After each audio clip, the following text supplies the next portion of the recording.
Hello and welcome to Arbors of Harbour. I have just woken up from an afternoon nap and I am not entirely energized, but I am ready to talk about the books of... No, I'm not. The books of September.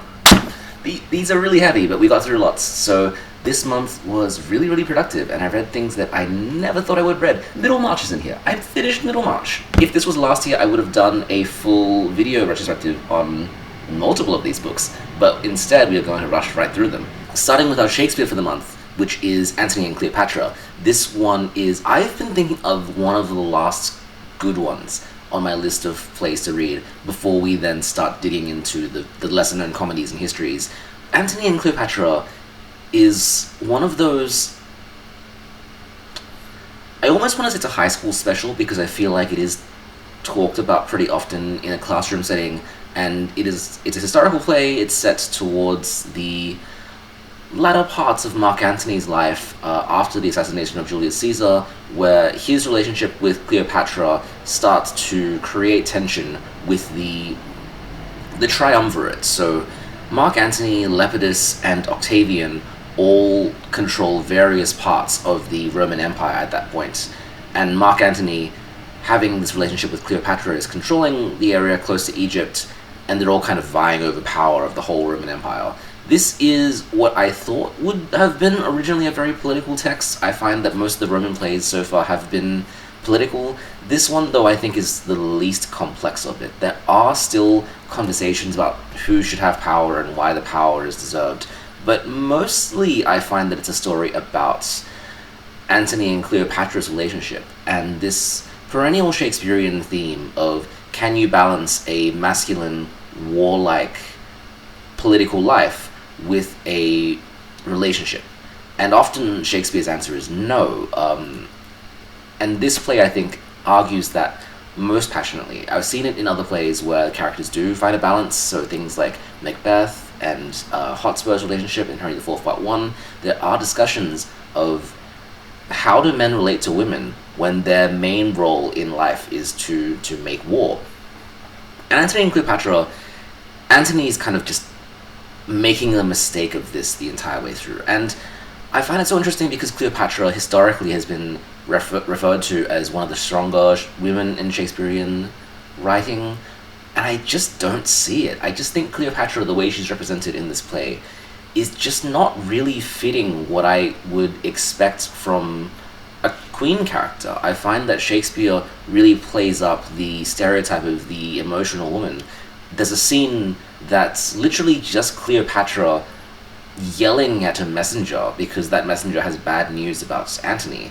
I could get there's ways you can play it, but I just don't think the complexity is really there in her character. I wanted a whole lot more from Cleopatra, who ultimately, her relationship with Antony is a political one. I think they have a lot to say about how to manage a kingdom, how to manage an empire, and the relationship between Egypt and Rome. But it's just not entirely there. I feel like it was just more of a personal relationship. And what I find probably the most characteristic about this play is how many scenes there are. There are 2 acts that have more than 10 scenes. A lot of these scenes are about 40 lines or so, and they're jumping back and forth. There are a lot of naval battles, and I think for a Shakespearean audience, this must have been very cool to watch. I don't really know how they would have even done a naval battle in the Globe Theatre, but without that spectacle, and just kind of looking at the text on the page, I wasn't as enamored by the speeches here, I wasn't as enamored by the characterization. I think because this play is quite often about various forms of weakness, I just don't really see it, and I don't find it particularly memorable, and I think I would even say this is my least favorite of the Roman plays. I can't really see myself remembering this one. Moving on to something spooky, House of Leaves by Mark Z. Danielewski. This is a book that I was going to initially make a full video on, and then I realized that there's a lot of great YouTubers that are already talking about House of Leaves, and there's not really any point for me to say what's already being said. The very simple explanation of this novel is that it's written in a strange way. It's written in a way that at times plays with the novel form, at times doesn't really want you to read it. I always find it very fun to show these pages to people at work and just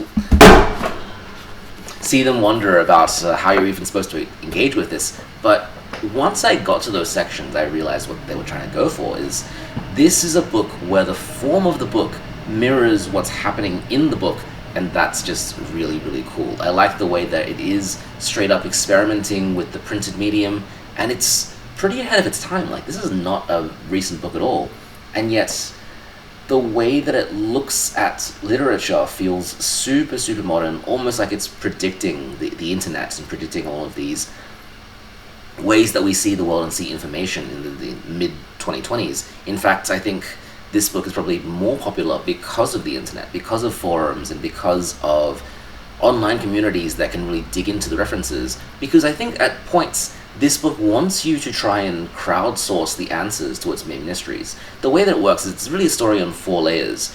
We have, from the external layer, editors that have published this book. And then 1 layer in, we have Johnny Truant, who's a man that discovers a manuscript from a person that lived near his building.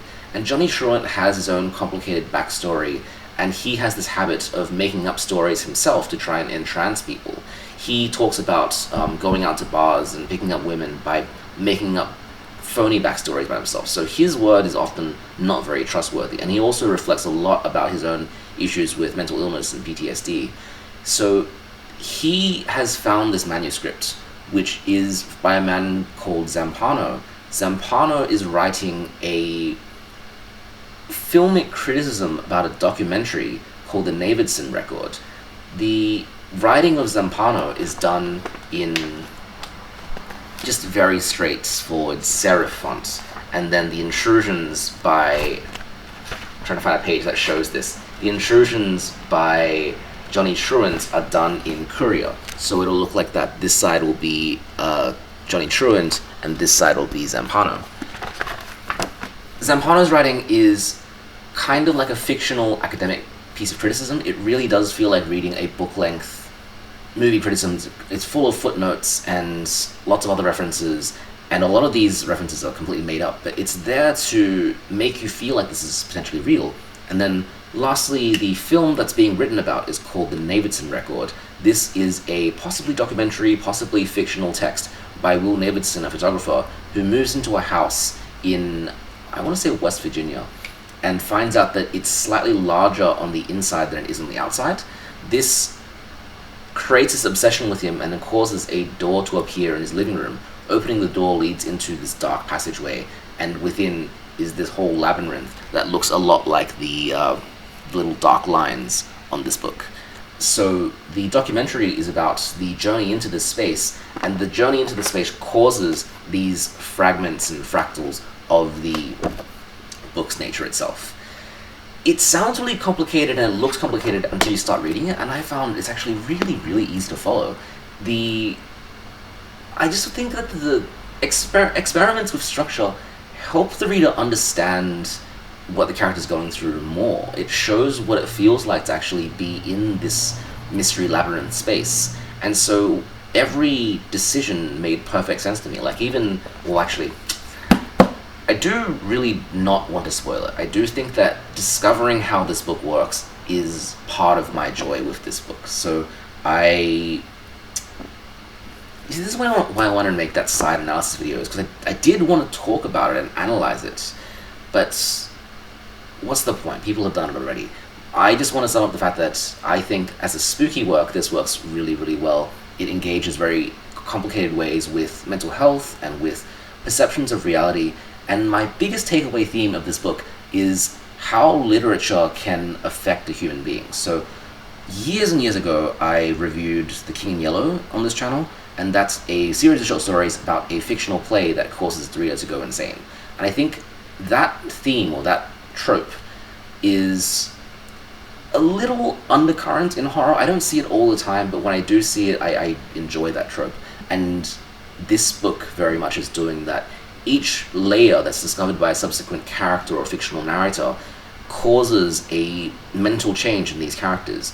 And I think the way this is structured really encourages you to interpret the labyrinth as also another form of literary work that's there to be interpreted. So Will Navidson is trying to interpret this physical space, Zampano is trying to interpret Will Navidson, Johnny Truant is trying to interpret Zampano, and the editors are trying to interpret Johnny Truant's, they each use their own knowledge of the world, their reality, their own personal experiences to try and understand what the person they're reading is going through.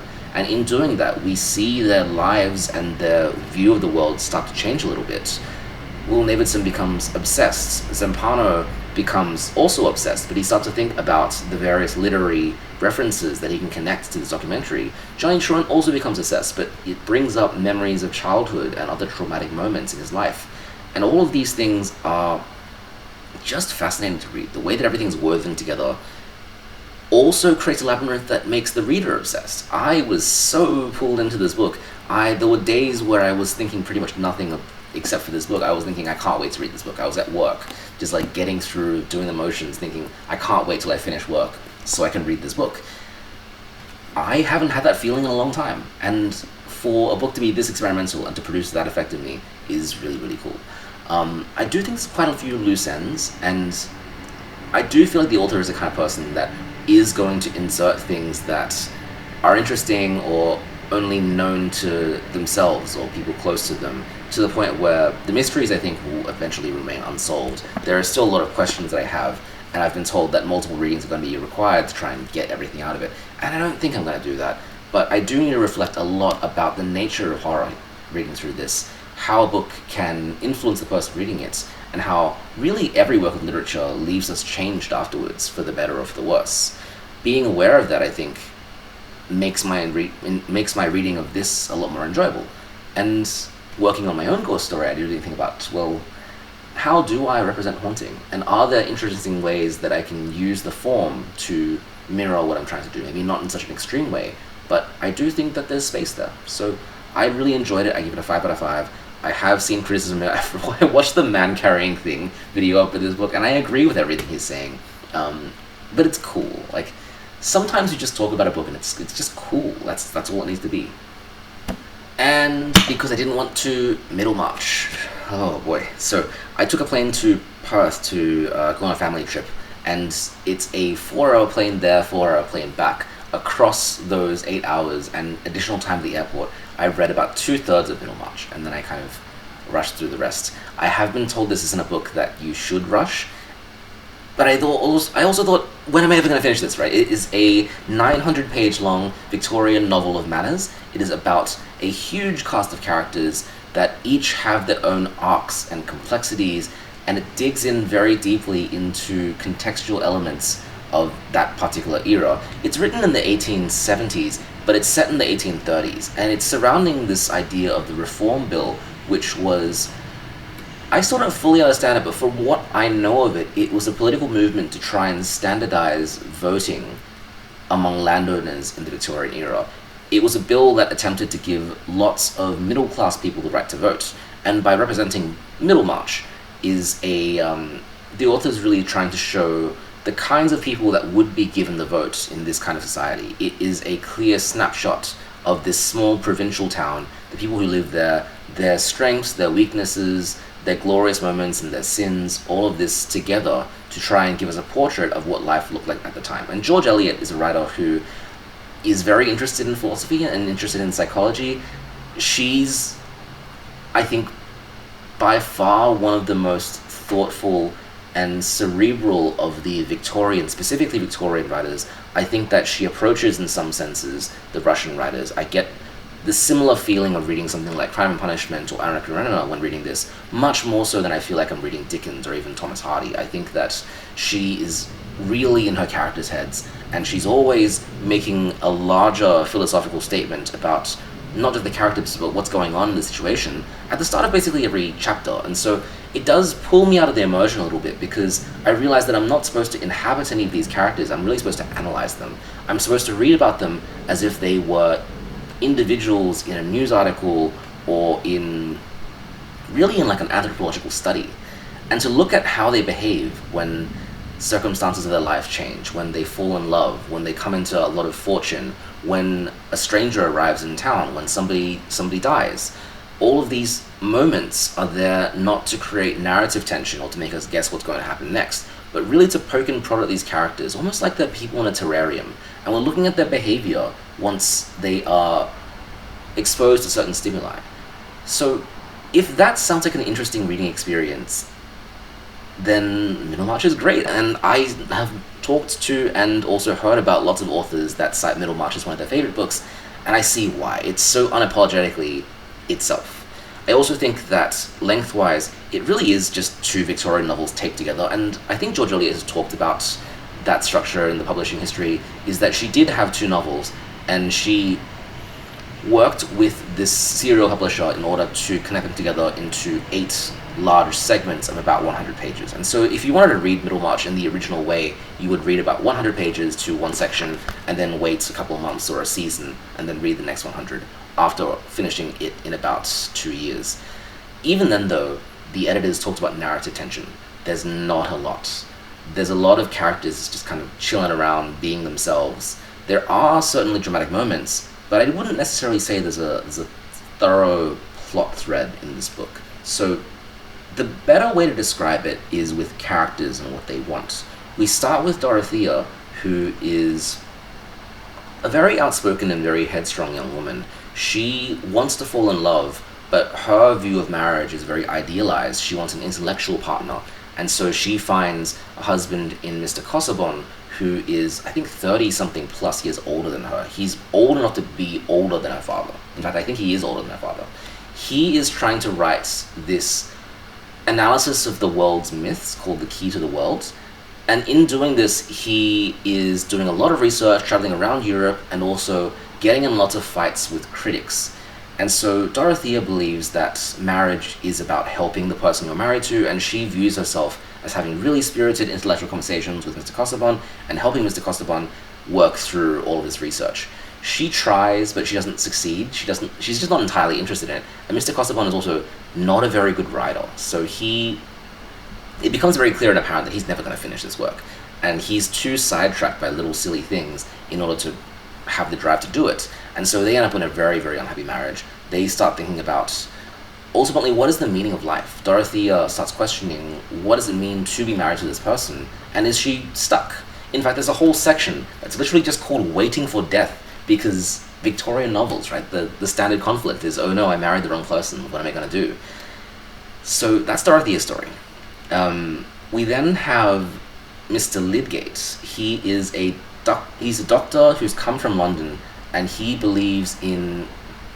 What I find really interesting about Middlemarch is that it's historical fiction, and it's written after the discovery and proliferation of the German theory of disease, but it's written for a period that was before that. And so it's showing Dr. Lydgate trying to enter this provincial area with new forms of treatments that is reluctant to prescribe medication and reluctant to use leeches and bleed. It's not a very interventionist way of treatment. This makes the townspeople very suspicious of whether or not he is actually a good doctor, because his understanding of disease, regardless of whether or not it's correct or not, needs to be persuasive in a way that people will go along with what they've said and not believe the kinds of treatments that historically they've taken to try and get better. It's a hard sell, and Mr. Lydgate is not a very good person at getting his point across, and he's also not very empathetic toward the people of the town. He's very much a kind of person who is like, he's interested in studying medicine, and he does want to cure people, but he views people as they've got to want to be cured. So if he doesn't get along with somebody, he will be pretty clear about it. He then marries Rosamond Vincy, who is the daughter of a rich landowner. She wants to marry up, and she wants to enter high society by marrying someone who's going to be rich, and Lydgate entering this provincial town suddenly becomes her target because she doesn't want to end her life in the place where she started it. Rosamond is a mean-spirited character. I think out of all the characters, I liked her the least. She sometimes will do things just for drama, just to stir, and that really frustrated me. But I think what's so remarkable about Middlemarch, and I'm just going to gloss over the rest of the characters, is that each of them have psychological complexity. There's not one character who you don't understand or who feels one-dimensional. I think every character George Eliot gives with a keen degree of dimension, that we know why they do what they do, and we can predict what actions they're going to take, but we also get surprised. People do always surprise us. People change. Lots of people change a lot in this novel, and we don't know who's going to change, when they're going to change, or why they're going to change. I think it's just really fascinating. And I think to talk about each of these characters and their arcs is probably the most interesting part of this novel. I love that every character has a quest or a mission, and they all get tangled up in each another's business. I don't think there's one character that isn't connected to someone else by at most 1 degree of separation. I think it's just very nicely put together. You captured the small town life really well. I did admittedly not like some of the dead ends of the plots. There were moments where I thought that characters talked to people of lower class or low education, and I wanted them to have an arc, but I think they're the characters here that are the least complex. And then there are the kinds of Victorian characters who are there in a serving class. There's the coachman, there's the maids and the servants. One of the conflicts is about finances between Rosamond and Dr. Lydgate, and their decision is maybe we'll cut down on our finances and only have one servant. What servant, right? Where do they live? What do they do? There's mentions of coachmen. Who are they? What are their names? What do they do? I think that common meme about people always wanting the good old days and forgetting that in the good old days we probably would have been in the serving class, that rings true here. Is that, yes, I am very interested to read about these characters, but in 2025, looking in the Victorian era, I'm not foolish enough to think that I, with this face of all things, would have been anything like the characters here. I would have to view them as people that are still quite well off, even if they are not the richest of the rich in a Victorian novel. I think, technique-wise, there's a lot to be said about this, but reading experience-wise, it's a real slog. I think if you don't have an academic reason to read this, if you're not studying the era from a historical perspective or looking at how fiction can represent interiority of characters, then I really think this is a hard read. It's not a good romance story. It's not like an Austen where characters play games of will they and won't they and create tension that way. It's also not a Thomas Hardy story where there are characters that you pity and there are moral lessons to be learned from people. Or, I mean, it is all of those things. But if you're reading solely for any of those purposes, I think there are other authors that are more refined and more pointed in those attempts. This is instead a rich, very rich, overarching top-down look at a place and a people. And so it's such a particular style, it's such a particular work. I personally would give it a 3 out of 5. I did not enjoy reading it, except to consider what it is and what it is intellectually. I think maybe if I'd studied at uni, no, that's not true. If I studied at uni, I would not have read this. I'm amazed that I even got to the point of reading this at all. I think that lots of people in the world will not read Middlemarch and be perfectly fine with their lives. So, yeah, that's how I think about it. Leave the World Behind by Rumaan Alam is my something light this month. This is a sort of a thriller. It's about a moderately wealthy New York family that get an Airbnb out in Long Island, and when they're out there, there's this power outage, they're unable to go back to the mainland, and the owners of the Airbnb arrive. And the owners are a very wealthy African-American family who still suffer racism at the hands of these renters, because the renters are white, and the renters have their own kind of bourgeois attitudes towards what it means to live in New York City. They're from Brooklyn, they work kind of well-paying jobs. I think the father's a literary critic even. They're comfy, but they're not rich. Whereas the African-American family that own the Airbnb are rich, and yet I think the dynamic between these characters is quite interesting. There's lots of these scenes of them just in the house interacting. They're forced in the situation outside of their own control, outside of their plans, and they're not very good at working together because of those existing and preconceived biases that they have. Because the African-American family is what reveals to the white family the current situation, that there is a blackout in Manhattan. Aside from that, there's not really any proof. And so we have a white family who's very, very suspicious of what's going on. They're not sure if they should trust the owners of the house, and they don't have really a way of researching or confirming that for themselves. And so we end up in this very tense moment that gives way to something a bit more interesting midway through the book. I did find that just straight up discussions of class in the very few first chapters were fine, but I also was thinking to myself, like, I kind of know this already, you know? Like, I can kind of assume where this is going. I know that there are ongoing problems with race and class, especially in a place as stratified as New York City. I kind of don't like the white family, and it's very understandable why they feel the way they do. They're destabilized, they're discomforted, but they're racist. They have underlying racist attitudes, and what can we do to solve that at this point in time, right? But really, this book starts to find its legs midway through when it needs to reckon with exactly what is the crisis that's happening. And it asks these questions of, well, should we even be allowed to have Airbnbs? Should we even be allowed to have luxury? Should we be allowed to have holidays and order food and drink wine and laze about? What does that mean for the actual world that we live in and participate in? And what will happen to us when our general lifestyle is taken away? If there even was just something like a blackout, not even expanding on the various military and sci-fi possibilities that this book has towards the end of it, what does that mean for us as human beings? How are we going to continue to live? And there's this recurring motif of animals that appear. So there's a lot of deer that rock up, and it's the question of, if nature was going to try and reclaim itself, what do we do? And how fragile or how flimsy are the structures and constructions that we have to try and convince us that we have a sense of civilization?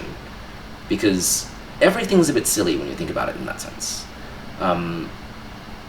I thought this book was okay. I definitely enjoyed thrillers that have been a bit more different to this and a bit more specific to this. I think the way that this book works is to be a bit vague and to leave the reader wondering about what are the possibilities going on. But I think my preference is to know what's going on. So I would give this a 3 out of 5. I think that writing style, it's done well. I do feel tension pretty often. There's some surprisingly gross scenes midway through as well that did make me want to know the cause of them. And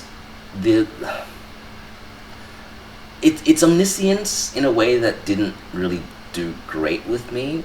Very similar to Middlemarch, I feel like it's written in a way where we are supposed to examine these characters and we're supposed to dissect them and understand why they're going through what they're going through. This book also very much has sentences that make declarative statements about human beings and their motivations. And I think maybe I'll just be exhausted as well after reading Middlemarch to get another book like this. I think it's okay. It's doing fine. It does raise questions that should be raised about luxury and escapism in our current culture. But I also don't think it necessarily goes that deep. I think if you're completely shocked by what this book has to say, I mean, there's more shocking things out there. The Life and Times of Michael K. by J.M. Coetzee is my yearly challenge. Weirdly enough, 1983 is a gap in my reading. So I've read books from every year from the 1900s up until 2025, except for a few choice years in the very first decade of the 1900s, and randomly 1983. So this is filling that gap. This also means that I've read a book from every year since 1925, which is just not as catchy to make a video about, so I'm not done with the challenge just yet. Life and Times of Michael K., Booker Prize winner of 1983.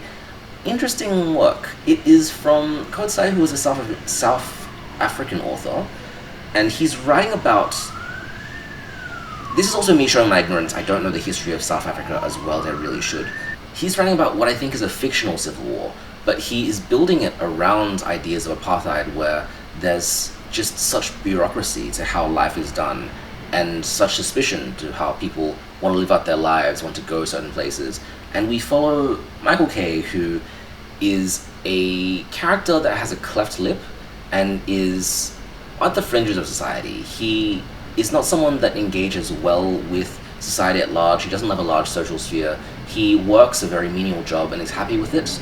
And he is one of the characters that would be harmed the most by a bureaucracy like what's happened in South Africa. His mother is sick, and so he's taking care of her, and towards the end of her life, she wants to go back to the regional area where she grew up. And so he builds this makeshift wheelbarrow to try and carry his sick mother to where they want to go. And on the way, they meet just a lot of bureaucracy preventing them. Questions of, do you have a permit? Do you have documentation? Why are you going there? Are you working for some kind of military force? And the whole time, you're just kind of screaming at the book, saying, have some compassion for these people. They're no threat. They haven't asked for anything other than safe passage. Why are you being so cruel to them? But it is just the nature of bureaucracy and the nature of the way our societies are built, that there's no exceptions, that it's rigid. And these characters that they encounter aren't ones that are going to turn a blind eye to Michael Kay's lifestyle. Eventually, Michael Kay goes back to the farm and starts this agrarian way of living. He grows crops, he works the earth, he squats in this building in a safe way, and yet he's still questioned. He's questioned about what loyalties he has to the various military factions. If someone comes by and eats food that he grew, is he now supporting them? And Michael Kay himself, despite not understanding any of this, is always implicated. And so I think the vagueness of this reminds me a lot of a book like One Day in the Life of Ivan Denisovich, where it's just cruelty, and it's cruelty at the hands of bureaucracy. I've seen Coetzee's work compared a lot to Franz Kafka. I do see that it's in many ways a much more accessible and modern-day version of Kafka, looking at how human beings butt up against the structures we have built around us. I am not so sure about Coetzee's attempt to distance himself with the political reality of South Africa. I think that this book is one that works in really any political context. Yes, it's set in South Africa, but the specificity of the character and questions of race and social class specific to that location is kind of an afterthought. I think what's made to be clear is really just any character on the fringe of society butting up against any form of bureaucracy. I think it's very emotional. I think it's a very pitiable book, and between this and Disgrace, which is the only other Coetzee book I've read, he's an author that really wants us to pity these characters. It does produce an emotional effect in me. I did get what the book is trying to do, and as far as political or societal fiction goes, I think it's effective.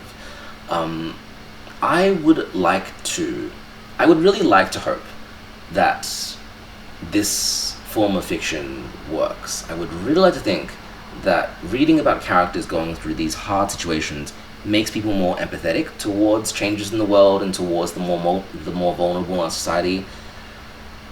I don't know. I guess there's no really way to test or measure empathy, right? But I hope. I really, really hope. And for that, I give it a 4 out of 5. I think it's a hard read, but I like to think it makes my heart bigger. I would really, really hope that it does.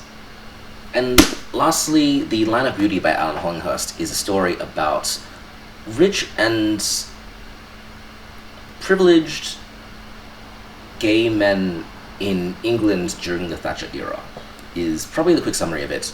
I had been born after the AIDS epidemic, and so at uni, a lot of my lecturers talk about the AIDS epidemic like it was 9/11. That big thing that after it, everything changed, society changed, the way we talk to each other and relate to one another changed.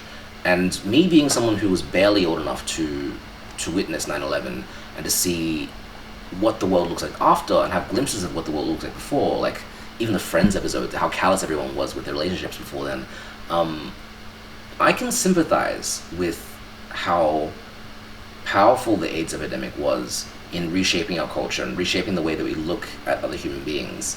I think this novel captures the tragedy of that really well. Like, I guess I'm very removed from that, being straight and being born after the worst of it. But I definitely think that when you're in that period and when you're seeing this new disease kill people that you love indiscriminately and not know what the end might look like, that's truly, truly horrifying. And that fear, I think, is represented pretty well in this book. I think the looming reality of it is presented with this emotional honesty that really, really made me feel for these characters. This is also a book about social class and about conservatism, political conservatism. the main character is not well off, but by way of a university friendship, he's living in the house of a prominent Tory MP.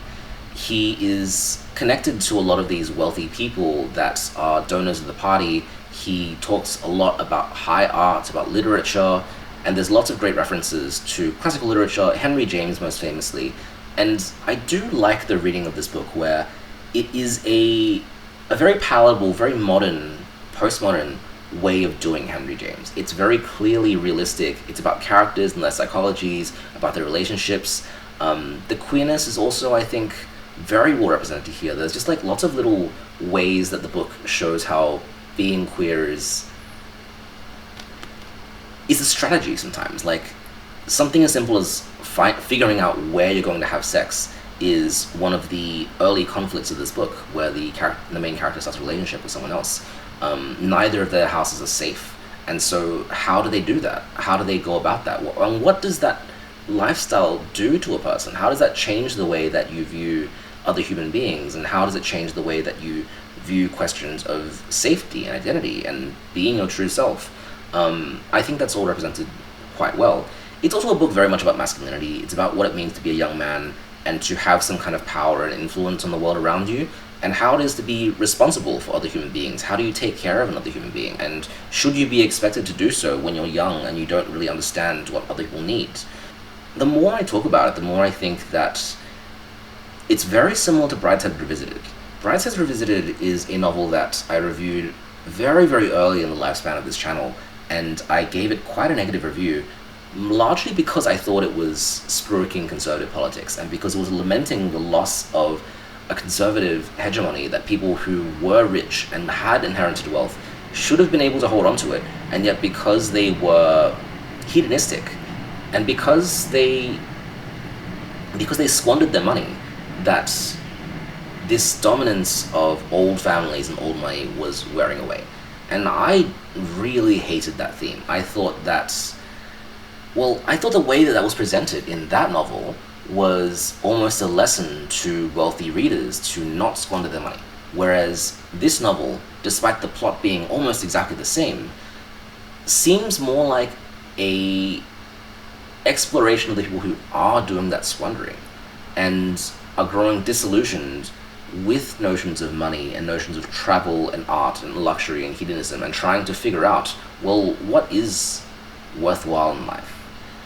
What I really like about this book is it's just the characters feel very genuine, the relationships feel very genuine. The writing style is also really, really easy to grasp. I could read this quite quickly, and yet I thought the detail into the character psychology was done really well. It's not quite like Henry James, where I feel like I'm kind of wading through something very thick.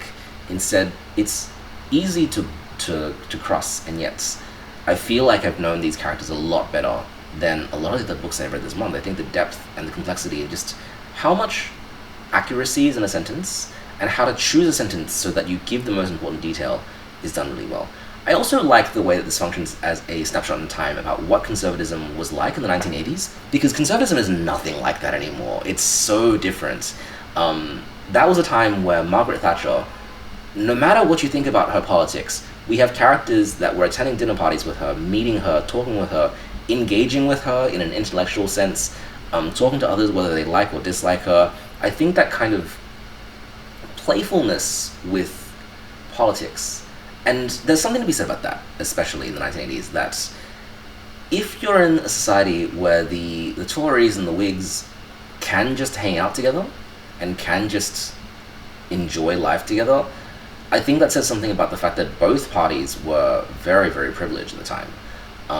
Whereas looking at things nowadays with the greatest sense of polarization, yes, it is the fault of some parties moving towards more extreme attitudes and policies, but it's also a consequence of people who historically haven't had a voice in politics at all gaining their voice. And so the breadth of possible values and attitudes and people to appeal to has just gotten larger and larger. This book, although it's trying not to be, I think does engage with a larger white hegemony. It does have a black character and a Middle Eastern character, but I think their race is not explored to that great of a depth. It's explored to an extent, and I appreciate that it's there, but it's certainly not a novel about black queerness or Middle Eastern queerness. It is certainly the white characters that get their arc in this book. And I guess I can chalk that as a flaw. The author's writing about what they know about. But I liked it. It's heartfelt, it's easy to read. It taught me a lot more about this time period, and I'm really grateful that I read it. So I would give it a 4 out of 5. Do you know what? Middlemarch aside, this is a really, really normal reading month. And this is, I guess when I started the channel, what I hoped my life would look like at this point. That I can work through the classics, I can work through the award winners, I am making progress still, and I'm enjoying it. I think I'm able to access each of these books in a way that I definitely wasn't able to when I first started out. Like, there was no chance of me understanding Middlemarch in 2021. And having the grounding of reading that I do have now, it wasn't that hard of a read for me. I could finish it. I hope that this shows progress. I hope that through this channel, I'm going to remember so much more. I'm going to appreciate my reading so much more, and I'm so glad that I'm able to join and share it. I don't want to get too sentimental, but reading is cool, and thank you for joining. I'll see you next time.